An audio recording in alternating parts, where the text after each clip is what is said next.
people to know the way, to show the way. It's important with our people to go the way. We say not only must you talk the talk, but you must walk the walk. Sister Judy, I heard some phrases here that maybe bring home to you, but you may have other things to say. Bishop used the phrase inventive charity. What a word. Does that ring? Can you talk to the bishop about this from your experience? One of the things I've always loved about being missionary, whether I was in a village of Alaska or in Grenada, Nicaragua, was the call to be inventive and creative. Take what you have and work with it. I can think of a village in Hoonah, Hoonah, Alaska, my first Christmas there. And they had nothing that would be Christmas to me. So I found some ribbon that had red in it. And I put bows around a little extension church that we had. Just trying to be creative and using that as a very easy example.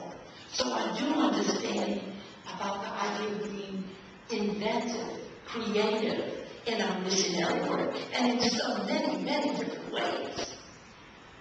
I think Katrina called that forth from all of us, not just our religious personnel here. Whether we were eating MREs or trying to find a way to wash clothes if you had any. Or being creative and finding a way to get back into the city. In many cases, we weren't allowed back in our areas for 6 weeks. It was a call to be inventive in ministering to people, as I mentioned earlier, the kind of presence that we would bring. And I think for me, what helped bring about the change in what I had thought was unsinkable faith that I had came from some of the teaching that I had done on the document on evangelization. Paragraph 41 and 42. People don't listen to teachers. They listen to witnesses. And if they listen to teachers, it's because they are witnesses. Those words played over in my head and in my heart, from my head bone to my heart bone, to realize I needed, with God's grace, with the help of the Spirit, to get myself together. If I was going to be of any assistance whatsoever to the sisters of my own congregation, as well as the people that we serve in the shelters. And then after about 6 weeks, the shelters closed, and Archbishop Hughes opened up in the middle of a shopping center. He rented a used shopping center, and we set up offices in cubicles in the shopping center. And so that's where we have to be creative. Do I go back to the schools? Only 80-something of 100-something of them were open, and start talking about world mission? What do I do for HCA? And Father Pacey and Kristen and myself made the decision we would not do that initially at all, because the schools were in turmoil. Our local schools, some of them were having early morning classes from 6:30 to 12:30, and then another group coming in from 1:30 to 5:30 or something like that. They had enough going on. But how did we minister to each other? And again, I can only tell you, the creative inventiveness of just being next to another warm body of common faith, and sometimes not always the same religious beliefs, but a faith that allowed us to be present to one another, came home to me more clearly than any of the other 40-something years that I had experienced. Mission and presence became so very clear to me, whether it was someone ministering to us. LCWR brought in from Texas, brought in some of their leadership people, the leadership conference of women religious. All ladies my age and older. And they came in to knock down drywall and to pull up some weeds, just do all kind of things in housing. And that night they had a very simple dinner for all the sisters of the area.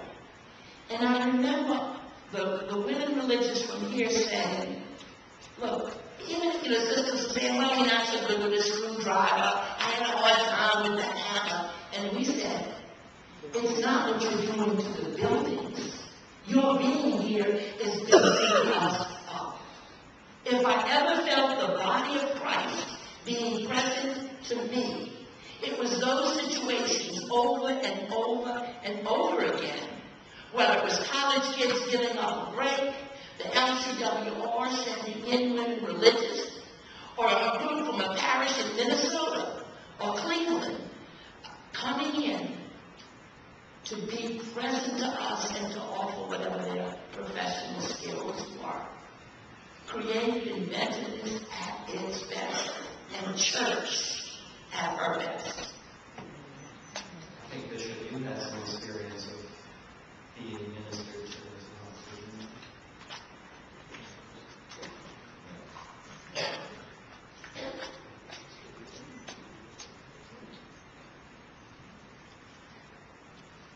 And in fact, it is not enough to speak about power and mission. It's very important and urgent to give a content to the hope of our people, especially to the hope of our own.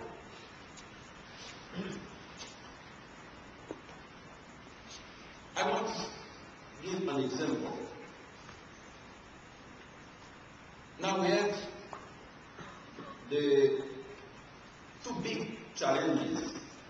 The challenge of the environment, the nature, the creation, the challenge of the poverty.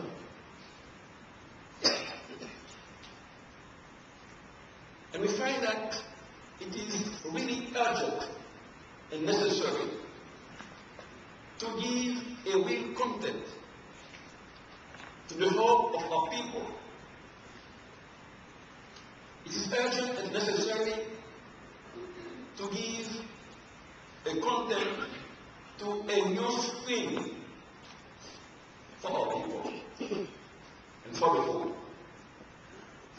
How are we going to do that? That is the question.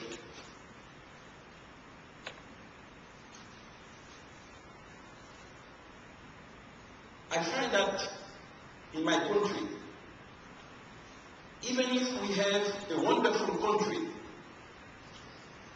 our people continue to cry his misery and his suffering. Even if this people is very courageous, is struggling for life, but I have to say the truth. First of all, there is a real ecological disaster, and the losses in human lives is heavy. Beyond all the ecological causes that we can evocate, we have to underline the quasi-total lack of prevention structures. We are even tempted to link this vulnerability to our irresponsibility, particularly in the domain of governance. Therefore,